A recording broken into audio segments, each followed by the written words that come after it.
Ada janda cantik kebetulan suka kawin tapi takut zina. Saya ulang lagi, suka kawin tapi takut. Itu seringnya gitu Pak Rektor. Jadi dia kawin bosen, bilang ke KUA, Pak saya sekarang mau nikah sama ini. Loh, tapi kamu mau punya suami. Ya tapi kan gak tercatat Pak. Itu KUA-nya rata-rata itu gak berani. Assalamualaikum warahmatullahi wabarakatuh. Saya sering didolani KUA itu rata-rata ya didikan kiai. Kompilasi hukum Islam itu banyak ya, janda cantik. Contohnya harus cantik, kalau jelek nggak mungkin terjadi kan. Ada janda cantik kebetulan suka kawin tapi takut zina. Saya ulang lagi, suka kawin tapi takut. Itu seringnya gitu Pak Rektor. Jadi dia kawin bosen, bilang ke KUA, Pak saya sekarang mau nikah sama ini. Loh, tapi kamu mau punya suami. Ya tapi kan nggak tercatat Pak. Itu KUA-nya rata-rata itu nggak berani. Meskipun nggak tercatat, karena secara fikih meskipun nggak tercatat tetap dia seorang perempuan yang bersuami, maka nggak boleh nikah sama orang lain. Jadi coba kalau nyun sewu KUA hanya ngikuti hukum formal, yang penting di catatannya nggak punya suami, ya dinikahkan saja kan. Tapi mereka nggak, karena didikan kiai nggak berani. Artinya gini, kalau hanya pro hukum catatan sipil, maka ini dinikahkan bisa karena nggak tercatat. Tapi secara hukum santri nggak bisa dong menikahkan perempuan sing dadi zaujin yang punya suami.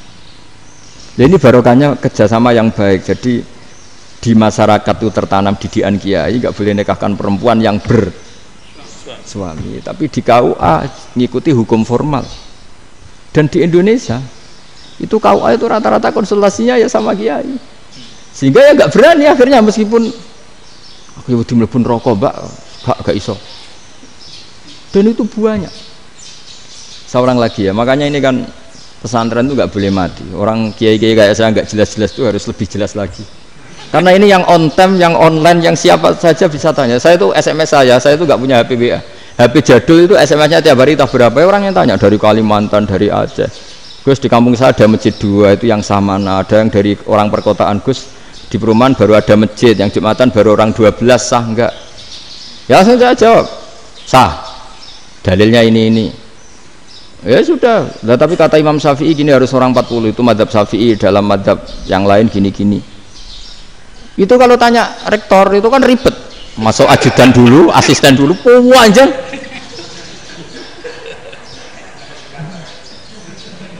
Wah itu kan ribet kan.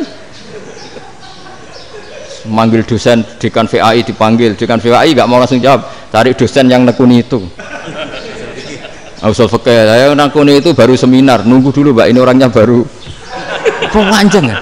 Bisa tutup Islam kalau kesuwen. Coba kalau tanya kiai kan nggak, ketemu di jalan. Dulu Mbah Zubair kata Mbah Mun, saya termasuk santri yang diapresiasi Mbah Mun. Dhisik Mbah Zubair yang ngono, anak nong takok sampai sowan gak oleh. Gak takok ning kene. Jangan biasa ditanya orang ngadeg-adegan. Ya alhamdulillah ilmunya cukup, kalau gak cukup ya kok sik. Jadi sebetulnya orang sopan itu ya agak-agak ada yang ditutupi sebetulnya. Mboten prayogi teng dalan nginjang mawon matur. Sebetulnya ya sebenarnya memang ilmunya agak cukup gitu. Tapi itu sebenarnya secara fikih itu haram, menunda itu haram. Ya haram tuh, coba bayangkan ya, kalau tanyanya sekarang, Gus saya ini sudah keluar darah 1 bulan penuh, padahal normalnya hanya 6 hari. Saya nanti sholat enggak?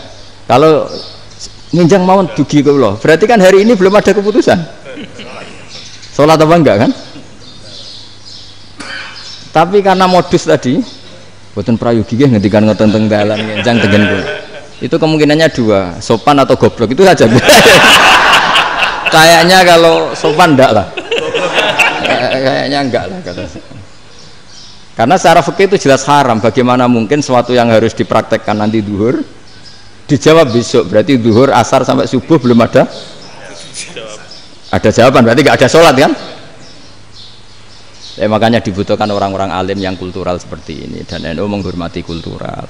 Tapi Mbah Mun juga sangat menghormati Islam formal, karena tadi produk-produk formal itu bisa dilembagakan oleh negara, dan itu kita ikut untung. Makanya Mbah Mun itu kalau punya tamu KUA, punya tamu polisi sampai pejabat itu. Kenapa saya contohkan KUA? Supaya jangan kira seperti pendapat orang-orang hasud, Wah, ya mesti aja disolani presiden seneng, menteri seneng, enggak juga. Sebenarnya semua kiai itu mulai KUA sampai polisi, polsek, polres itu seneng semua.